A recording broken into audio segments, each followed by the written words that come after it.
Hi everyone, how's it going? Welcome to the day 15 of our Learn Ethical Hacking in 30 Days series।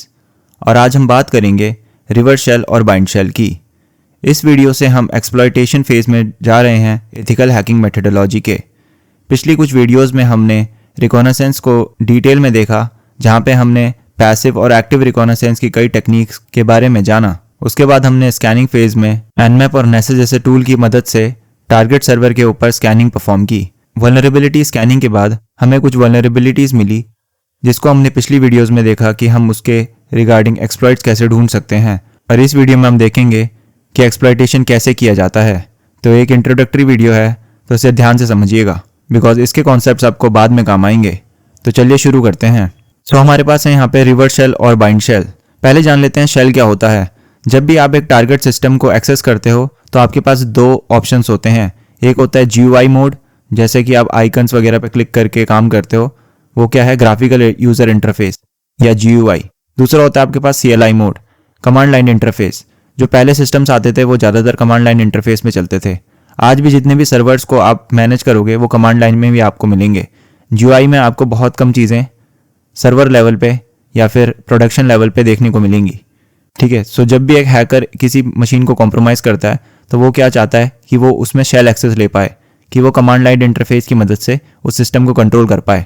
ठीक है, तो इसी में आते हैं हमारे पास दो तरह के शेल्स। एक होता है रिवर्स शेल्स और दूसरा होता है बाइंड शेल्स। पहले जानते हैं बाइंड शेल क्या होता है। तो यहाँ पे एक डायग्राम बना है जहाँ पे हमारे पास एक अटैकर मशीन है और एक टारगेट सर्वर है। ठीक है, सो बाइंड शेल में क्या है, जो अटैकर है वो टारगेट सर्वर से कनेक्ट हो रहा है। तो होगा क्या कि अटैकर एक ऐसी वल्नरेबिलिटी एक्सप्लॉइट करेगा टारगेट सर्वर में, जो एक पोर्ट को ओपन कर देगा। अब जिसको पोर्ट नहीं पता वो पुरानी वीडियोस देख लें, समझ जाओगे पोर्ट्स का कॉन्सेप्ट। सो पोर्ट ओपन कर देगा यहाँ पे टारगेट सर्वर के ऊपर, जहाँ पे अब वो डायरेक्टली कनेक्ट हो सकता है किससे, उस टारगेट सर्वर से। तो यहाँ पे एक दरवाजा उसने खोला अपने लिए और यहाँ से वो अब अपनी मशीन से कनेक्ट होगा। ये क्या है, बाइंड कर रहा है वो अपनी कनेक्शन को टारगेट सर्वर से। ठीक है, so this is bind shell in a nutshell. दूसरा है हमारे पास रिवर्स शेल। ये सबसे फेमस तरह के आपको शेल्स मिलेंगे। सो ज़्यादातर आजकल अगर आप कोई भी अटैक परफॉर्म करोगे, मोस्टली हम रिवर्स शेल लेने की कोशिश करते हैं। अब रिवर्स शेल में क्या होता है कि टारगेट सर्वर आपसे कनेक्ट होने की कोशिश करेगा अटैकर से। ठीक है, इसमें क्या था, इसमें हम एक वल्नरेबिलिटी को एक्सप्लॉइट कर रहे थे और एक पोर्ट को ओपन कर रहे थे जिससे हम कनेक्ट हो रहे थे। इसमें क्या कर रहे हैं, हम एक वल्नरेबिलिटी को एक्सप्लॉइट करेंगे और टारगेट सर्वर को बोलेंगे कि अब हमारे पास एक ओपन पोर्ट है, तू हमसे कनेक्ट हो। ठीक है, तो ये रिवर्स शेल हो गया। बाइंड शेल में अटैकर सर्वर से कनेक्ट होता है, रिवर्स शेल में सर्वर अटैकर से कनेक्ट होता है। ठीक है, बहुत सिंपल है। आई होप आपको समझ में आया होगा। अब आगे चलते हैं। तो मेरे पास यहाँ पे एक टेबल है हमेशा की तरह, जिसमें डिटेल में हम जानेंगे कि इन दोनों के बीच में क्या डिफरेंसेस हैं अलग अलग पैरामीटर के तहत।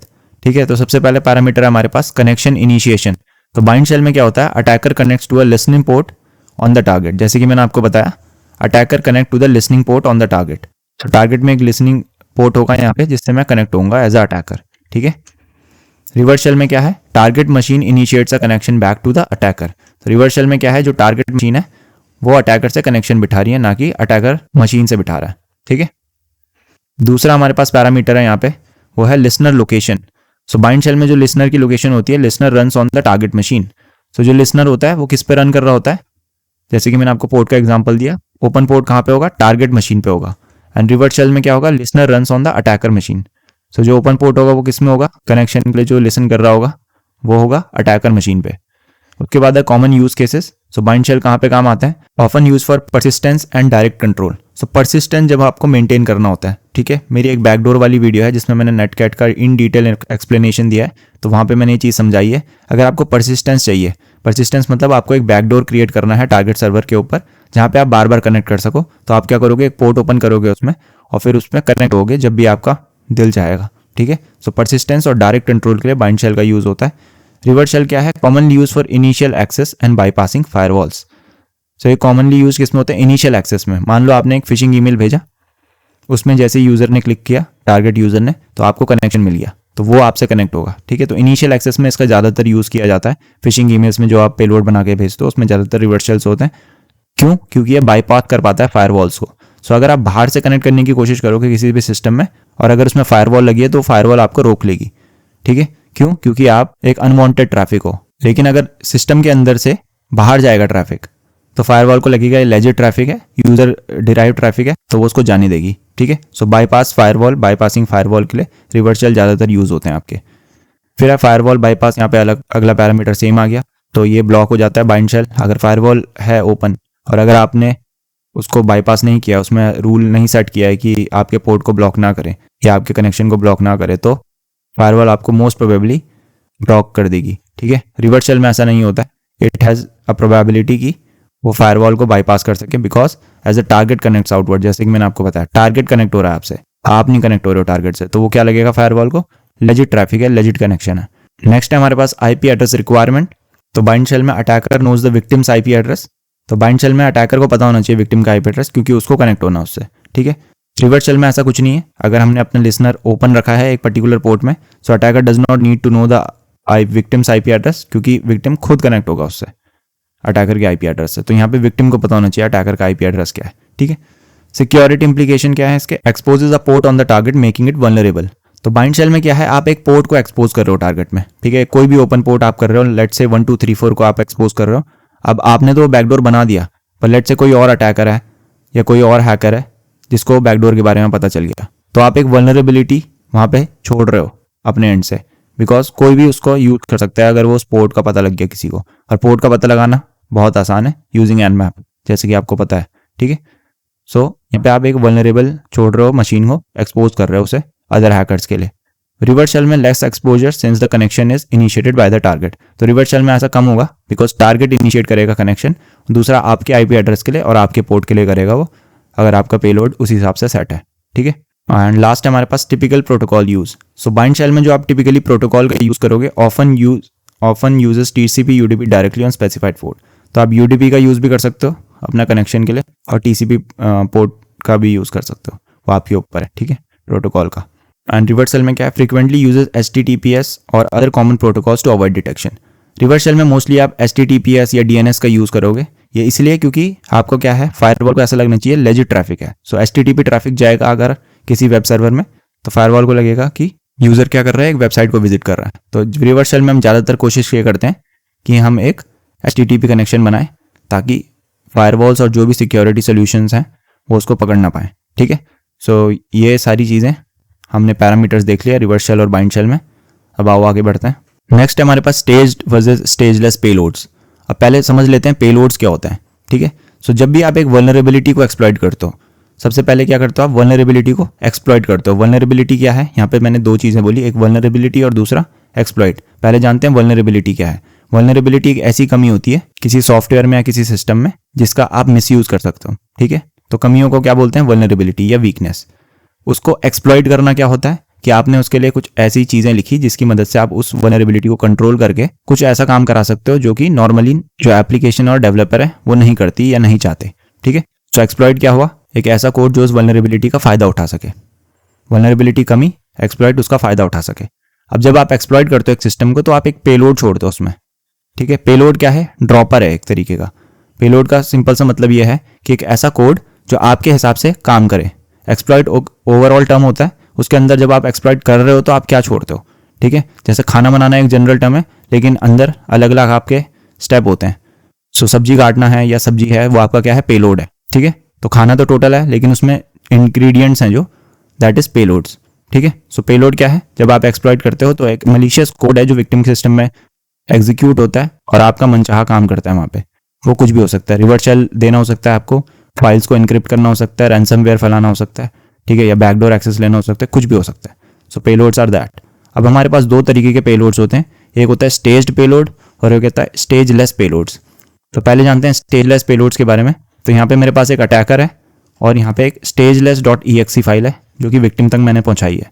तो इसमें क्या है, नॉर्मली मैंने अटैकर एज अ अटैकर एक stageless.exe फाइल विक्टिम को दी, विक्टिम ने उसको एग्जीक्यूट किया और मुझे एक रिवर्स शेल मिल गया, ठीक है। ये स्टेजलेस पेलोड है, इसमें कोई स्टेज नहीं है, एक स्टेज में सारा काम हो रहा है, ठीक है। एक फाइल गई, एग्जीक्यूट हुई और जो उसने काम करना था, यहाँ पे रिवर्स शेल देना था, तो उसने रिवर्स शेल दे दिया अटैकर को, ठीक है।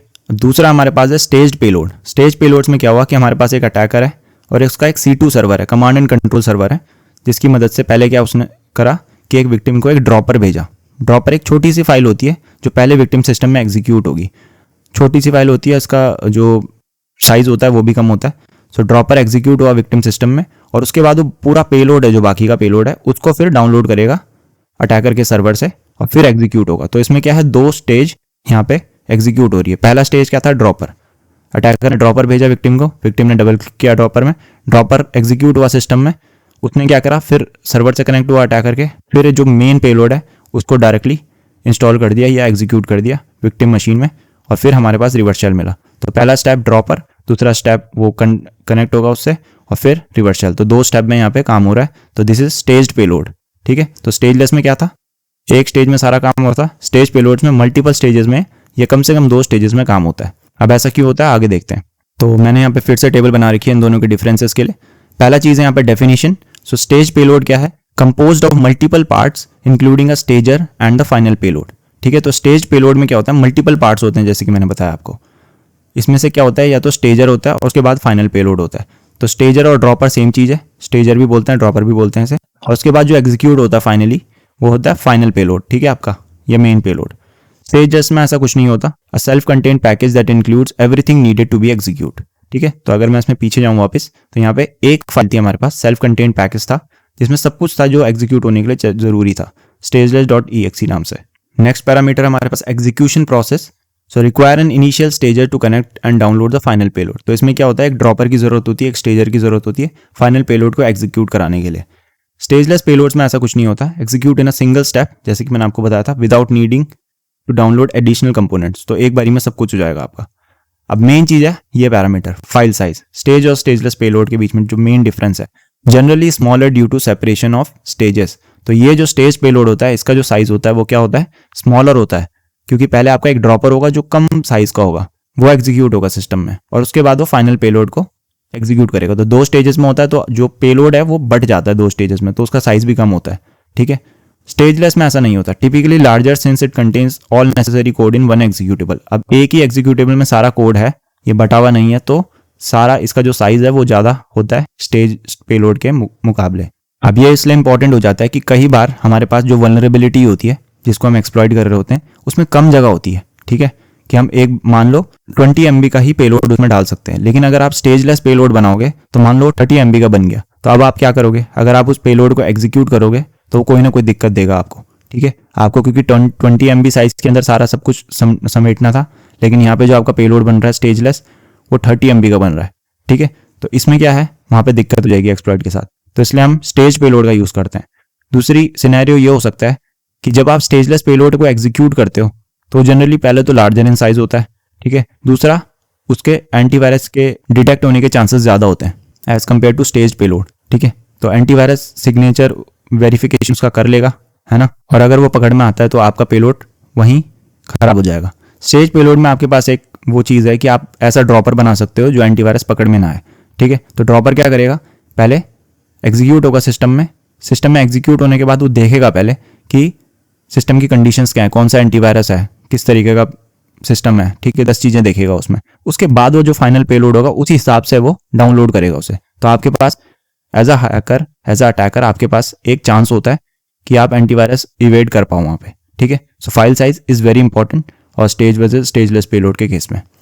नेक्स्ट है complexity. So more complex due to components and stages. तो थोड़ा कॉम्प्लेक्स होता है स्टेज पेलोड क्योंकि मल्टीपल कंपोनेंट्स हैं, मल्टीपल इंफ्रास्ट्रक्चर आपको सेटअप करना पड़ता है। स्टेजलेस में ऐसा नहीं है, simpler as it is a single executable with all functionality embedded.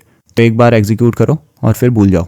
Next है आपके पास network dependency, needs network connectivity for the stager to retrieve the final payload. तो यहाँ पे आपके पास इंटरनेट होना चाहिए ताकि वो फाइनल पेलोड को एग्जीक्यूट कर सके, ठीक है, और कनेक्ट हो सके सर्वर से अटैकर के। अगर मान लो अटैकर के सर्वर से कनेक्ट नहीं हो पाया वो ड्रॉपर, तो फिर वहाँ पे दिक्कत हो जाएगी।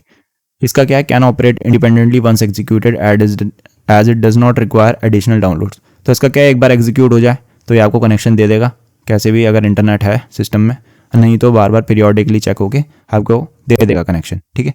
एंड लास्ट है हमारे पास stealth and detection. So mostly not detectable due to multiple network interaction and the presence of a stager. जैसे कि मैंने आपको बताया था, थोड़ा स्टेल्थ स्टेज पेलोड प्रोवाइड कराते हैं आपको as compare to stageless payload. So generally detectable because network interaction, और आपके पास एक ही होता है, एक शॉट होता है आपको अपना पेलोड एग्जीक्यूट कराने तक और रिवर्सल लेने तक, ठीक है।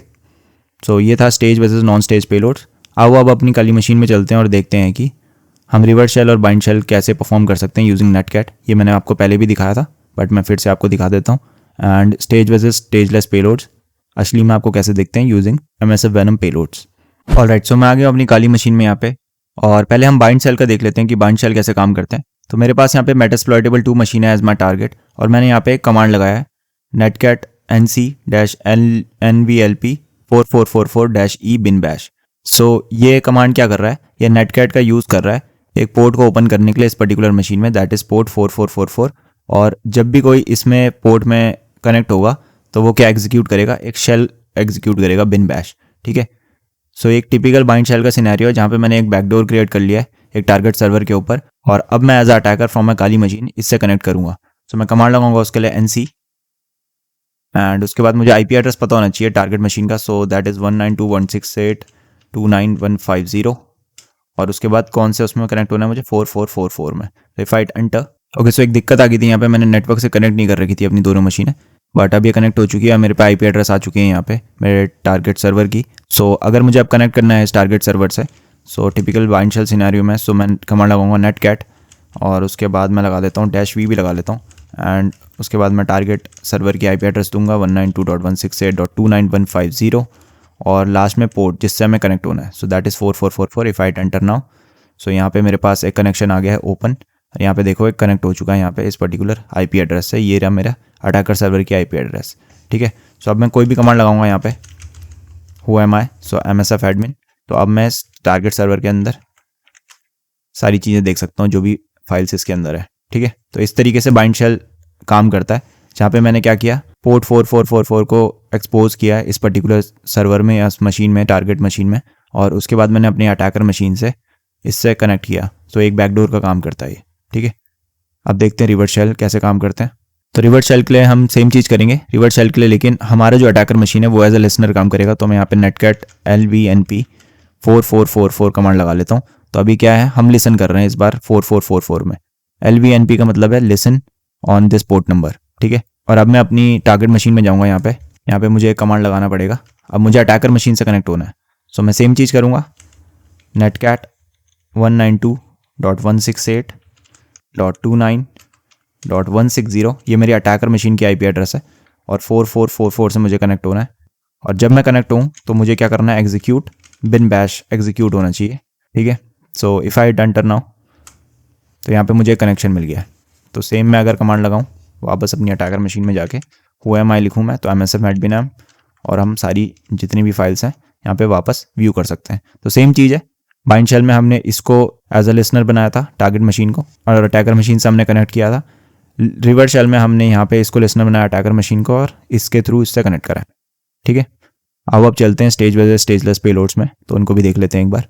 ओके, सो मैंने एक टर्मिनल स्पॉन कर लिया यहाँ पे, और मैं एक कमांड लगाऊंगा यहाँ पे, so MSF Venom -L to list out the payloads, और फिर पेलोड्स के लिए हम यहाँ पे लिख देंगे पेलोड्स, और फिर उसके बाद मैं इसको ग्रैब करता हूँ पर्टिकुलर स्ट्रिंग्स को यहाँ पे, और उसके बाद मैं ग्रैब करता हूँ पर्टिकुलर स्ट्रिंग्स को यहाँ पे। सो मैं यहाँ पे लिखता हूँ Windows meterpreter reverse TCP। If I enter, यहाँ पे मैं इसको बंद करना भूल गया हूँ, ठीक है। सो अभी मुझे कुछ रिजल्ट दिखाएगा यहाँ पे। सो मैं MSF Venom का यूज़ कर रहा हूँ, जो MSF Venom मेटास्प्लॉइट के साथ आता है जो, ठीक है। तो ये इसमें अलग अलग पेलोड्स होते हैं आपके पास जो आपने देखे होंगे, बट मैं यहाँ पे आपको क्या दिखा रहा हूँ, स्टेज पेलोड्स का एग्जांपल दिखा रहा हूँ। तो अगर आप यहाँ पे ध्यान से देखोगे तो ये क्या है, एक स्टेज पेलोड है। अब मैं बताता हूँ कैसे। तो यहाँ पे क्या लिखा है, Windows/x64/vnc inject/reverse TCP RC4 या reverse TCP, ये वाला देख लेते हो।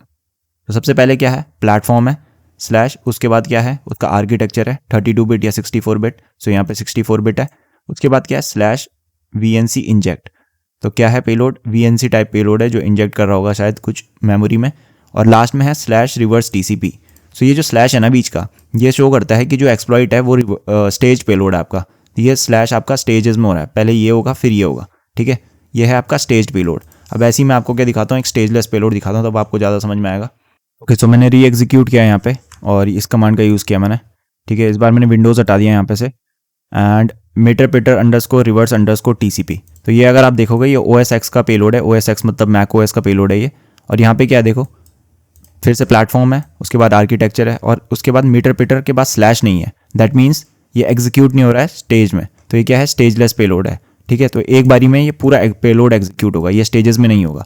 स्टेज पेलोड में क्या था कि आपके पास यहाँ पे स्लैश होता है, meterpreter slash reverse TCP, ठीक है, बट यहाँ पे ऐसा नहीं होता है, ठीक है। स्टेजलेस पेलोड में आपका ये पेलोड पूरा एक बारी में जाता है, तो ये पहचान होती है। अगर आप मेटास्प्लॉइट के साथ काम कर रहे हो या मीटर पीटर पेलोड के साथ काम कर रहे हो या किसी भी MSF Venom रिलेटेड पेलोड के साथ काम कर रहे हो, तो आपके पास यहाँ पे ये निशानी है इसको पहचानने की।